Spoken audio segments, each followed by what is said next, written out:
The body accepted by Supreme Personality of Godhead is called Maya Maya. This does not mean that he is formed from external energy. This Maya refers to the internal potency. Same thing. Next verse says, later in the 10th canto of Srimad Bhagvatam, I shall describe how Urukarma, Lord Vamandev, appeared as the son of the great sage Kashyap, and how he covered the 3 worlds with 3 steps. I shall describe the uncommon activities he performed, his qualities, his power, and how he took birth from the womb of Aditi. Next. I have a small question.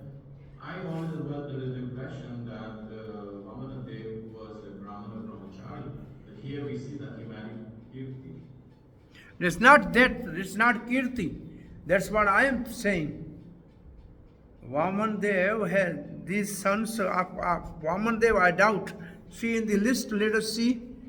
Vamandev. Yeah, because they gave birth to the Shloka. Through the Lord's spiritual potency. Oh, it says plus Kirti is equal to, yeah. And then from there, many sons headed by Shobha. There's also in the list. Yeah, this line is read like that. And in the chart also it is given that Urukarma Vaman appeared through the Lord's spiritual potency, plus Kirti gave rise to Brother Shlok, and then many sons headed by Shobhag. Is it allegorical? Kirti meaning fame? So where? There is no description of this in the 8th canto also. Yeah, that's what I'm saying. Is it allegorical? Kirti meaning fame, which means that Lord Vamanadev combined fame with the sloka. And then There is no any combination for the birth of the Sobhaga, only Brother Shloka and Sobhaga. No, the Sobhag and Brother Shloka, so there's no commentary by Acharyas on this too, and this is just as it is. So how can we understand this? Vamandev has a Kirti, and because of Kirti, there is Uttama Shlok, and Uttama Shlok leads to Shubhag and other sons.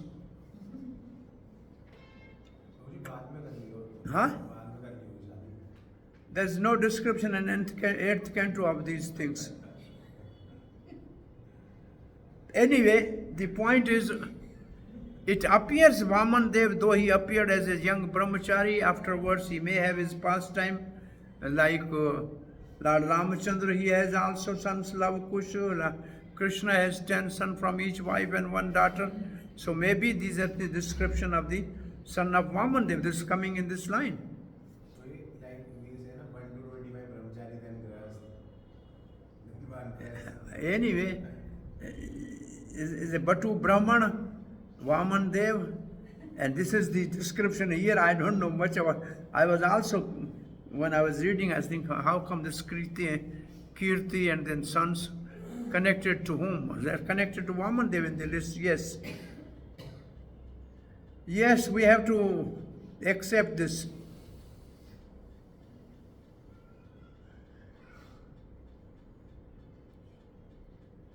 Now let me describe the son of Diti. We don't want to hear. Who were begotten by Kashyap? We want to hear, yes. Why? Because Prahlad and Bali are coming in this line. But who become demons? In this demonic family, a great devotee Prahlad Maharaj appeared, and a Bali Maharaj also appeared in that family. The demons are technically known as Daityas because they proceeded from the wound of Diti. They are the son of Diti, therefore they are called Daitya. Atha Kashipa Daitan Daityan Kirtyanmi Te Yatra Bhagavata Shriman Prahlado Balirevacha.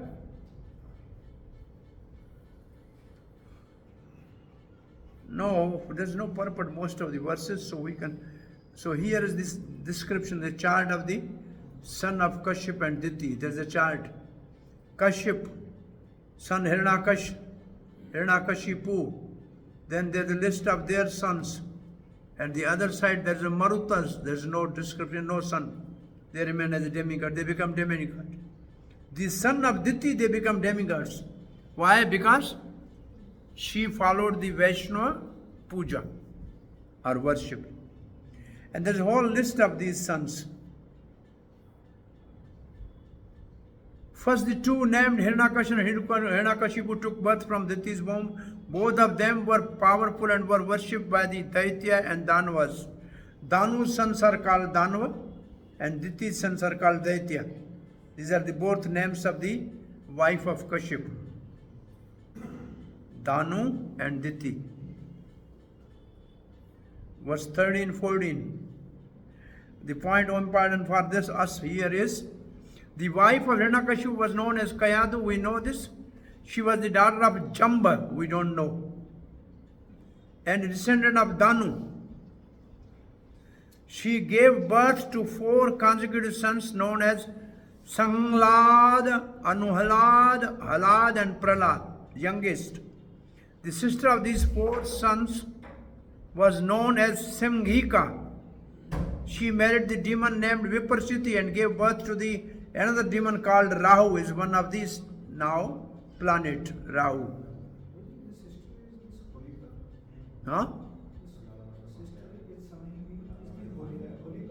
Not Holika. I know, maybe daughter of the Hiranyakashipu. That was the Holika is sister of Hiranyakashipu. I don't know from where is that.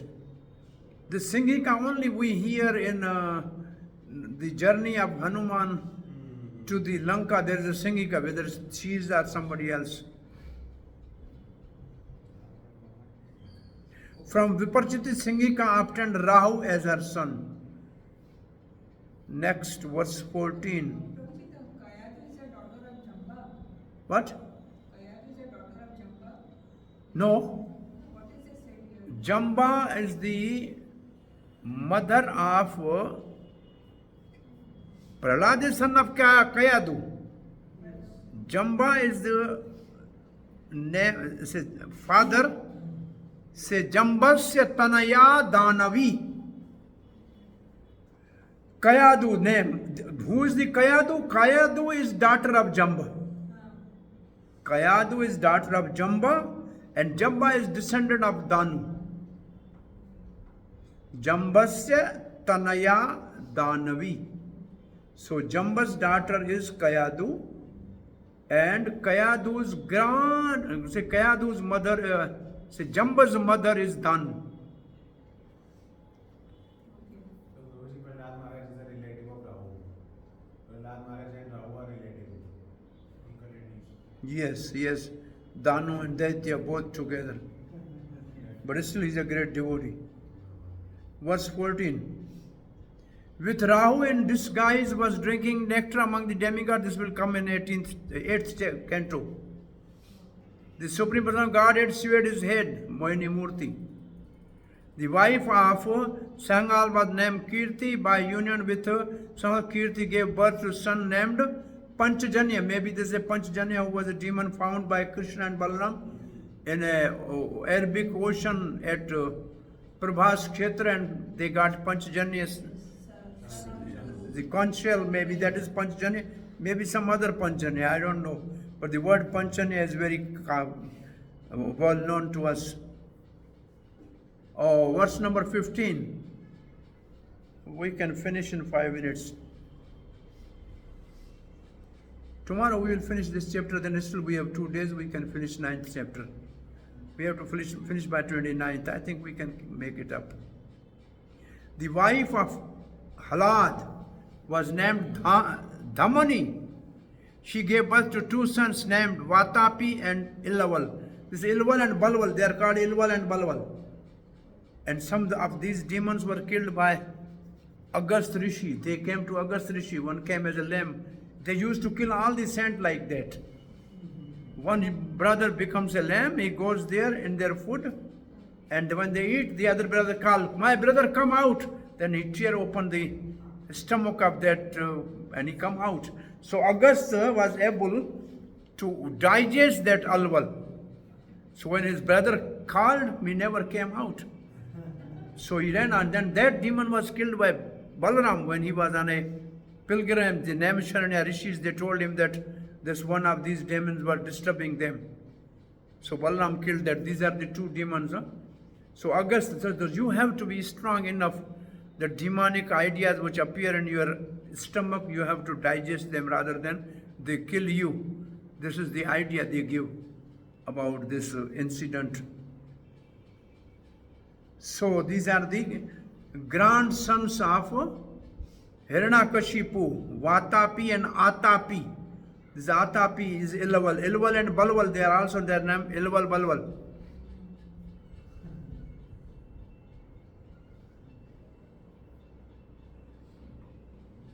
Ilval cooked his brother Vatapi in the form of ram and served to the Agastya. In the form of a ram means in the form of a ram. Ram means this is like not goat but the other sheep, something like sheep. Anuharadasya suryayam bhaskalo mahayasya tata virochanasto prahardir devayaha tasya bhavada bali.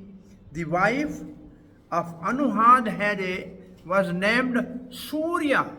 She gave birth to two sons named Bhaskal and Mahish. Prahlad had one son, Virochan, was a great person who gave his life to the Brahmins, whose wife gave birth to Bali Maharaj. So Bali Maharaj is grandson of Prahlad Maharaj. So verse 17. Bana Jaishtam Putra Shatam, he has 100, Shatam means 100. So Bali has 100 sons and his eldest son is called Banasur and he has 1,000 arms and he was playing 500 mirdangas and he satisfied Lord Shiva. So Ashayam tato bhaveta tasyam bhavam shusha abhivadhasyanti verse. Thereafter Bali Maharaj begot 100 sons in the womb of Ashna. Of these 100 sons, King Bana was the eldest. The activities of Bali Maharaj, which are very laudable, will be described later in the 8th canto.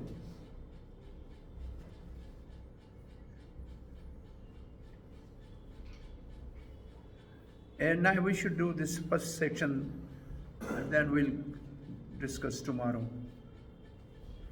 Ban Aradhya Grisham,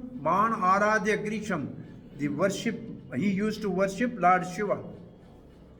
So Lord Shiva fought on the side of Banasur with Krishna in Bhagavad 10th canto. Since King Bana was the great worship of Lord Shiva, he became one of Shiva's most celebrated associates. Even now Lord Shiva protects Bana, Bana's capital, and is always stand before him. Prag Jyotishpur is a capital of Banasur. Prag Jyotishpur, I think Prag Jyotishpur. Krishna went there to fight with Banasur. Last verse of this section. Marutascha dite putras chatvarincha navandishkaha sa asanha aprajaha sarve nitaha indrena satmatam. The 49 Marutha demigods were also born from womb of Diti. None of them had sons. Although they were born of Diti, King Indra gave them position of demigods. So because of this, now Parikshit will ask question, how come the son of Diti become demigod? Then the episode will start. So tomorrow we will start this section. Srila Prabhupada said, apparently even the demons can be elevated to, this is a good purport for preaching. Apparently even demons can be elevated to position as demigods when their atheistic character is removed. There are two kinds of men throughout the universe. those who are devotees of Lord Vishnu are called demigods, and those who are just the opposite are called demons. Where is this? Where is this? Prabhupada is writing from his own mind. You are quoting from Padma Purana. This is Padma Purana. Vishnu Bhakta Sura Tad Vipriya Asuraha. So, those who follow Vishnu, they are demigods, and the just opposite to that are Asuraha. This is the verse from Padma Purana. So, from Bhagavad Gita, how you distinguish the Sura and Asura? How you what is the criteria to call somebody you are demon, you are divine? Follow the scriptures. Shastra. Those who follow Shastra, they are divine, and those who neglect Shastra, they are demonic. Those who are in the mode of goodness are divine, those who are in the mode of passion are Asura, and those who are in the mode of ignorance are Rakshasas. So mode also classify them. So we have three ways to classify them. Vishnu Bhakta are Vaishnavas, and against that whoever is Asura. Those who follow scripture are Devata, divine, and others are demonic. Those who are in mode of goodness are divine nature, and others are demonic or Rakshas nature. So Prabhupada writes, those who are devotees of Rasa, okay, even the demons can be transformed into demigods, as the statement of this verse proves. It means demonic people can be preached to and made devotees.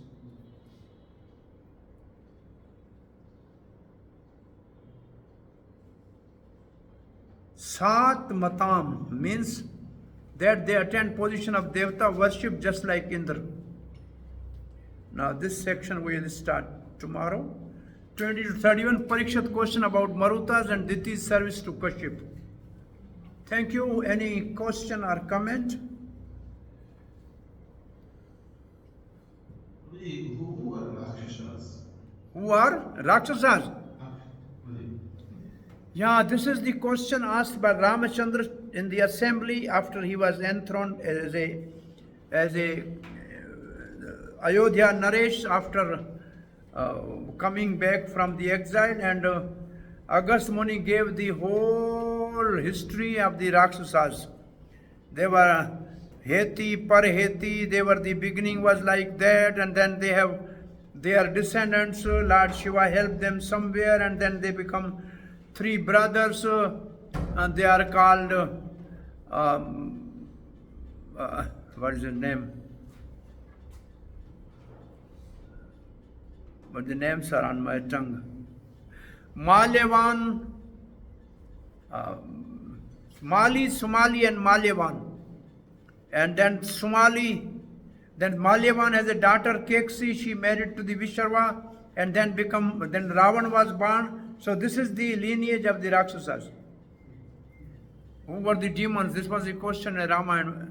Valmiki Ramayana asked, who are the Rakshasas? So this word Rakshas and Yakshas in a third canto you must have discussed. The Brahma created somebody, they said, eat him, Yaksha. They said, no, spare him, Raksha. Raksha and Yaksha, the words came like that in third canto, if you remember. Yaksha and Raksha. You refer back to your previous study, who is Rakshasas and Yakshas. Yaksha are better than Rakshasas.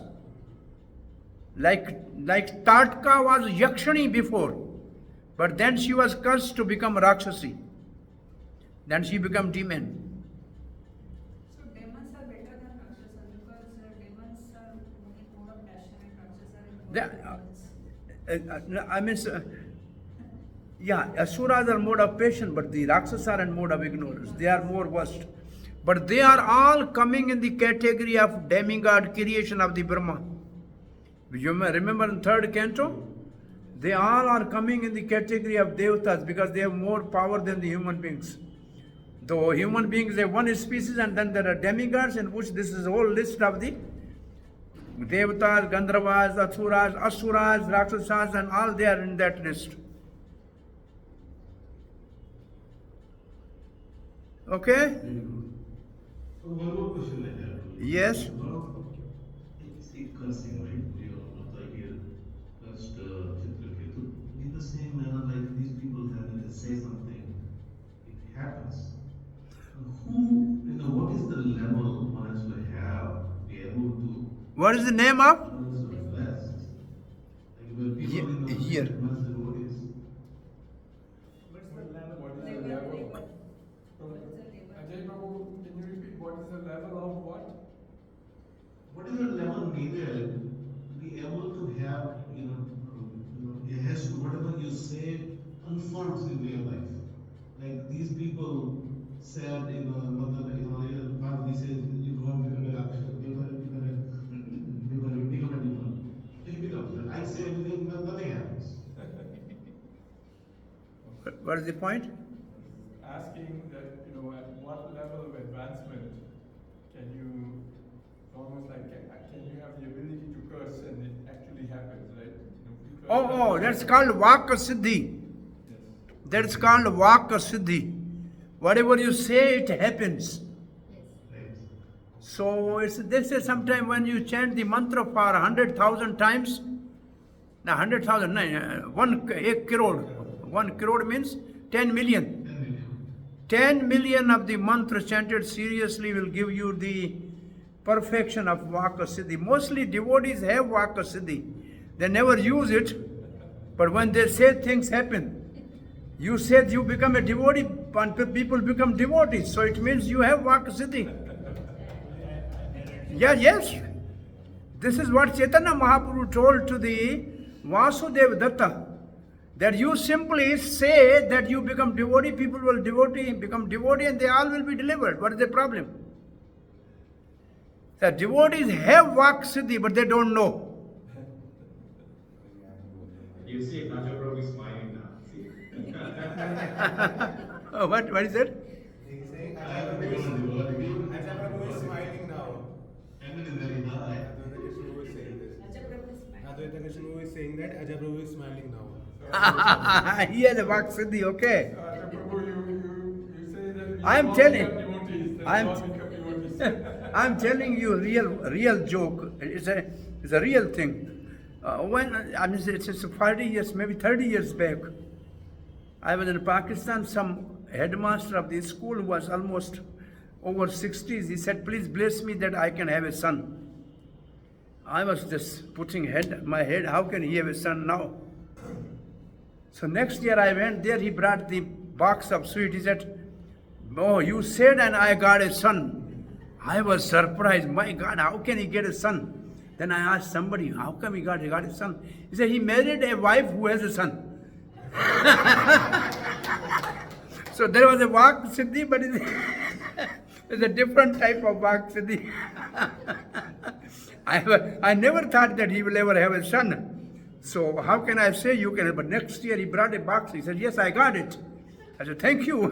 And then I asked somebody, he said he had a second wife and he got wife with son. So your Vaka Siddhi may be proved somehow or other. Hare Krishna. Now these things happen. We tell to people, people come to us and tell us that you came last time, you told this and this happened. We never remember this because devotees are not interested in that.